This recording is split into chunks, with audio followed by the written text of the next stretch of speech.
morning, I thought I'd give you a little look of the garden before the rains hit. Dino and Nick's homestead. This is our straight 8 cucumbers. Now these type of cucumbers here have the male and the female flowers. You can see right here, here's our little male flowers right here.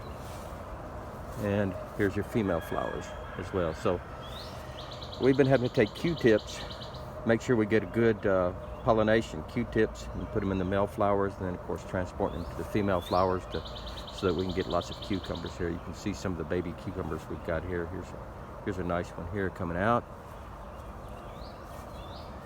And then we've got our corn growing up. I've got this wrapped around the corn because we're supposed to get a good breeze. I'm trying to keep that corn from blowing over. And it seems to help actually, so all the corn's nice and straight. It's coming on up nicely. We've got some tassels that are coming out here, so should be doing some pollination pretty soon. You can see the tassels here. They're coming up. It's waiting for the corn to start forming. And then of course we have to get those tassels and knock down on the silk on the corn so we can produce corn. Here's our zucchini here. We've got a nice patch of zucchini. We've already been cutting zucchini off of it, got quite a bit in fact. And here's our celery that's still growing. Grew all through the winter and it's still making celery here for us. So we'll just take off a little bit every now and then when we're making soups, mixes, things like that. Of course with the zucchini, I've talked before about the male and female flowers. Right here's a male flower right here. And then you can see a nice piece of squash down in there. And you can see the female flower there. You see the little female flower that's right next to it. And we just take the male flower and swirl it around in there and pollinate. Here's our beans. Our beans are doing nicely. I've got staked off this year. Last year we lost a whole bunch of beans because of a storm that came through. But you can see it's just loads of beans coming down in here this year. So we're looking forward to a good batch of beans coming down here. And of course under those we've got some pepper plants here that are growing. And so we've had some bug issues on this one in particular. I found a whole nest of seeds, not seeds but eggs that a worm had deposited on this plant. I've got them off now, so I think it's going to be okay. Here's some bell peppers growing here. You can see that one right there. So we're going to have some bell peppers. We've got a lot of them, coming out there. Here's our yellow squash coming out. You can see the females right there. It's been pollinated this morning. Of course, here's the male plant there, male flower there. And here's a patch of tomatoes. We've got a lot of tomatoes coming out in here. We've hand pollinated those too. Here's a little flower. You just knock that, has a male and female in it. We just knock that down, and the male's at the top. Knock that pollen down to the female side of the flower so that we can get loads of tomatoes out of it. They're doing pretty good as well. Here's another batch of cucumbers. This is our pickling cucumbers. And interestingly enough, that these cucumbers here don't have male flowers, don't need them. So we were really worried. I think they're called an F1 type cucumber that pollinates without the male flower, because I guess I'm supposing it's both in here at the same time.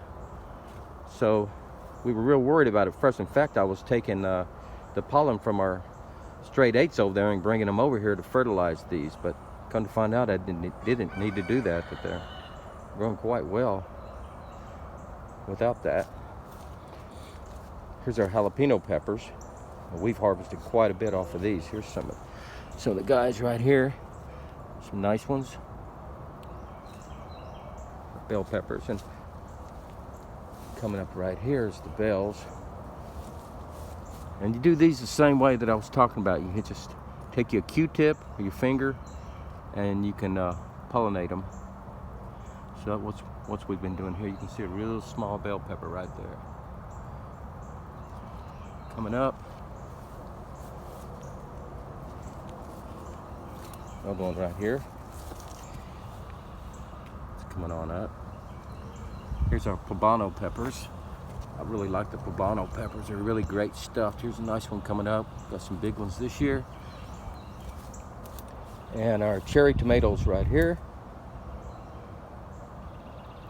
Very bushy. I've been trimming the leaves back, trying to keep a disease from infecting them. And so far, it's done pretty good. You can see some cherry tomatoes down here. They're ripening up.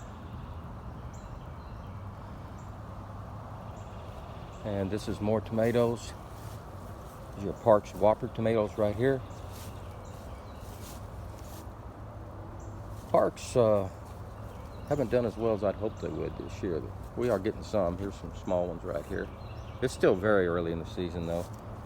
And more tomatoes over here. So the coach should have a lot of canning to do once these things start producing. Our peas are dying back. They're a cool weather crop and they're dying back. So I'm starting to get this patch here ready for something else pretty soon here in the raised bed. And of course our tomatillos that the bees absolutely love. You can see the bees here. They are very much attracted to the tomatillos. In fact, you'll see bees all in these tomatillos when they're nowhere else. You can see them buzzing around there. Love the tomatillos. You can see they're making their little globes now. They'll be filling in pretty soon. We'll be ready to make some salsa with the tomatillos. So yeah, that's the garden. I think I've shown you pretty much everything. Onions are dying back. A few onions left, but we've been eating onions off of that. It's been absolutely delicious too. And we've got some eggplant over here that are finally coming on. These things, I put these seeds, started potting these seeds like 3 months ago. They're just the slowest things I've ever seen as far as growing, but they actually look pretty good. Just some leftover tomato plants there. Still getting Swiss chard. I'm surprised that the Swiss chard has lasted as long as it has, but it's still making. Yeah, so that's our eggplants. And once they start producing, we should get a nice batch of eggplant all through the summer. So, yeah, Dino Nick's Homestead. Get ready for the rain.